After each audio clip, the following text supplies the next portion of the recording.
This is Claire Whitman. 10 years ago, she was nobody. A scholarship student. Invisible. Dismissed. Today, she owns a $4.7 billion company. And the man who destroyed her? He's about to find out what a decade of patience looks like. But to understand how we got here, how a simple woman became the most dangerous person in this room, we need to go back. Back to the night everything changed. Claire Whitman was a scholarship student at Boston University, full ride for economics. She worked 2 jobs, studied until 3 a.m., and had exactly 0 time for fraternity parties or rich kids who treated college like a 4-year vacation.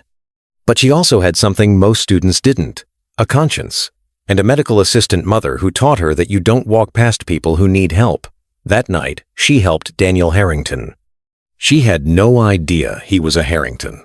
No idea his family owned half of Boston's real estate. No idea that saving him would set everything in motion. That night, Claire's family did what they always did. They made room for Daniel, who'd grown up in a mansion but never had a home. Over the next months, he kept coming back. Study sessions, family dinners, movie nights. He wasn't a Harrington there.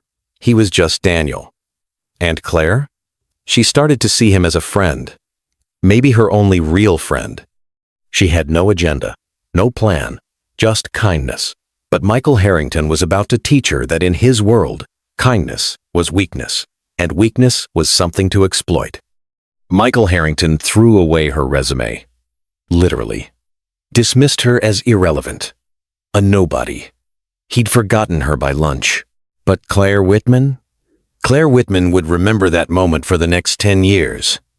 Every single day. Because she made a decision walking out of that office. One day, she wouldn't ask Michael Harrington for an internship. She'd own his entire company, and he'd be the one begging to stay.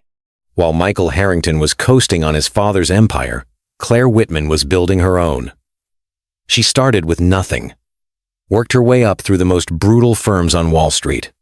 No family connections, no safety net, just intelligence, ruthlessness, and a 10-year plan. She made her first million by 26, her first 100 million by 30. She was patient, methodical, and she never, ever forgot. But she had something Michael didn't know about, a source, an ally, someone inside the Harrington empire, feeding her every weakness, every vulnerability, every corporate secret she'd need. Daniel. Here's what Michael never understood. Daniel wasn't weak. He was kind. He wasn't disloyal. He was neglected. And when you treat your family like assets instead of people, don't be surprised when they stop protecting you. Daniel didn't betray his brother out of malice. He just stopped lying for him. Every board meeting Michael dismissed him from, Daniel remembered. Every strategic weakness, every overextension, every arrogant decision, Daniel shared them all. Not because Claire manipulated him, but because she offered him what Michael never did: respect, value, a place at the table. Michael thought he was untouchable, legacy-born, protected by the Harrington name. He never saw Claire coming. Because he'd made 2 fatal mistakes. First, he'd underestimated someone based on where they came from instead of where they were going. Second, he'd given Claire something more valuable than any insider information: a decade of motivation.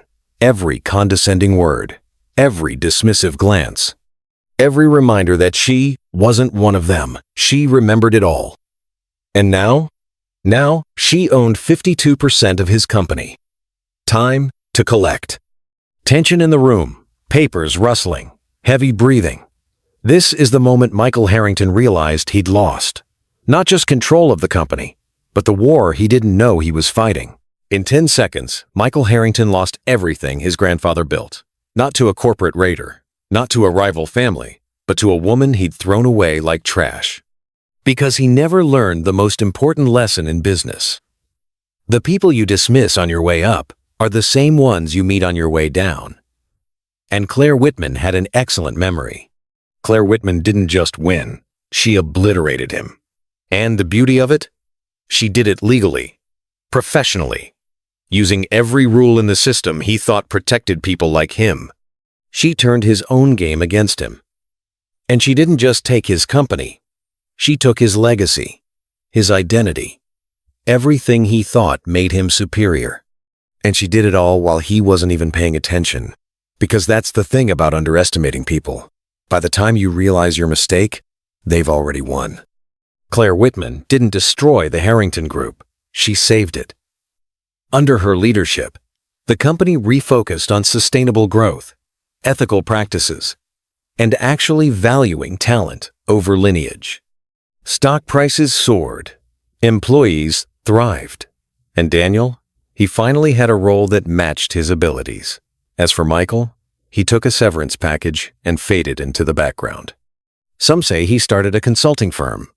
Others say he's on a yacht somewhere, still convinced he was the victim. But nobody's asking. Because in the end, Michael Harrington became what he'd always feared: irrelevant. And Claire Whitman? She became what he'd always denied was possible: more powerful than he ever was. Not because of her last name, but because of her first move. Then, Claire spoke to herself. People ask me if it was worth it. 10 years, endless work, no social life, singular focus. And I tell them the truth. Every single second. Because Michael Harrington taught me something valuable that day he threw away my resume. He taught me that the system isn't fair, that legacy and privilege matter more than merit. And instead of accepting that, I decided to break the system, to prove that someone from nowhere could beat someone from everywhere. I didn't just want his company. I wanted his certainty, his arrogance, his belief that people like me don't matter, and I took all of it. So yes, it was worth it. Like, subscribe, and turn on the notification button if this video interests you.